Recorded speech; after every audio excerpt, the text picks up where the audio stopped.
साबईन इकराम हम कायद की ज़ाती ज़िंदगी और उनकी बेगम रत्ती जिनाह के हवाले से दिलचस्प यादों को समेट रहे थे। 1919 में गालबन इन्हीं इख्तलाफात और मसरूफियात ने इन दोनों की ज़िंदगी में अलहदगी का बीज बोया। कायद-ए-आज़म के सामने मुसलमानों के मसाइल और बाद अज़ां पाकिस्तान के लिए जदोजहद की शक्ल में एक वाज़ेह मिशन था, जिसके लिए वो दिन रात काम कर रहे थे और हर कीमत पर उसे कामयाब व कामरान देखना चाहते थे। इसके बरक्स रत्ती जिनाह एक नौउम्र और ज़िंदगी से भरपूर खातून थीं और अपने शौहर के साथ सैर व तफरीह और समाजी तकरीबात में शामिल होकर ज़िंदगी का लुत्फ़ दोबाला करने की ख्वाहिशमंद थीं। कायद-ए-आज़म जंग आज़ादी लड़ने की तैयारियां कर रहे थे, जबकि रत्ती जिनाह इनकी तवज्जो शायरी, आर्ट, जुतश और रूहानी तजर्बात की तरफ मबजूल करवाने की तरफ मतवज्जो थीं। इसके साथ बदकिस्मती से रत्ती जिनाह की सेहत भी बिगड़ने लगी और वो बेख्वाबी और बेचैनी की मुसलसल शिकायत करती थीं। बहरहाल जनवरी 1928 ईस्वी में कायद और रत्ती जिनाह में आर्जी तौर पर अलहदगी हो गई। दोनों अलग अलग रहते थे, इसके बावजूद एक दूसरे की मजाज पुरसी करते और खैरियत वगैरह दरियाफ़्त करते थे। कायद ने कभी रत्ती जिनाह के बारे में कोई मुखालफाना बात मुँह से नहीं निकाली। वो बदस्तूर कौमी और सियासी सरगर्मियों में मसरूफ़ रहे।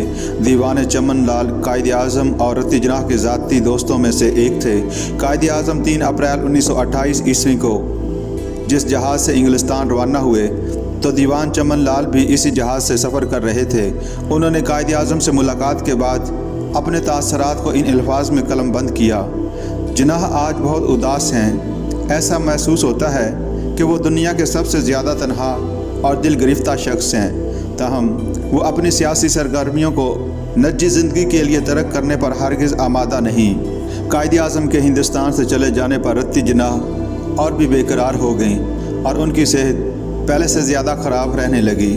आखिरकार अपने शौहर की इंग्लिस्तान रवानगी के सिर्फ एक हफ़्ता बाद रत्ती जिनाह ने भी रुखसत सफ़र बांधा और 10 अप्रैल 1928 ईस्वी को हिंदुस्तान से रुखसत हो गईं।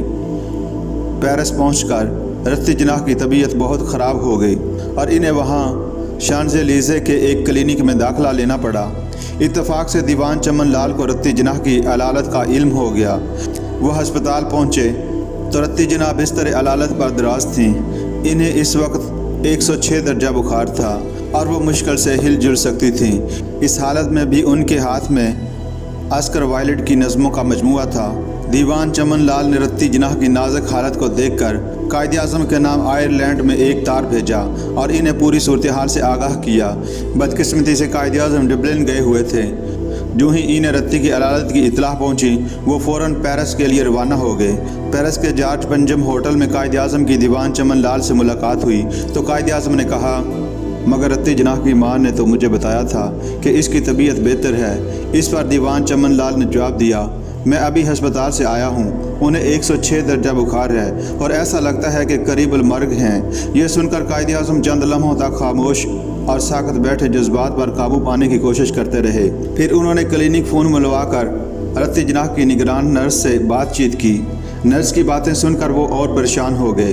उन्होंने कहा, आओ चलो, हमें इसको बचाना है। कायद के स्वाने निगार हेक्टर बुलाइथियो लिखते हैं कि इसके बाद वो 3 घंटे तक तन्हा रत्ती जिनाह के कमरे में रहे। इस दौरान दीवान चमन लाल बाहर एक कैफ़े में उनकी वापसी के मुंतज़िर रहे। कायद-ए-आज़म वापस आए तो वो कुछ मुतमईन दिखाई देते थे। उन्होंने रत्ती जिनाह के लिए नए तिबी क्लिनिक और नए तिबी मशीर का इंतज़ाम कर दिया था। उन्होंने चमन लाल से कहा, मेरा ख्याल है कि उनकी ज़िंदगी बचाई जा सकती है। मुझे यकीन है कि डॉक्टर और हस्पताल की तब्दीली से वो ठीक हो जाएंगी।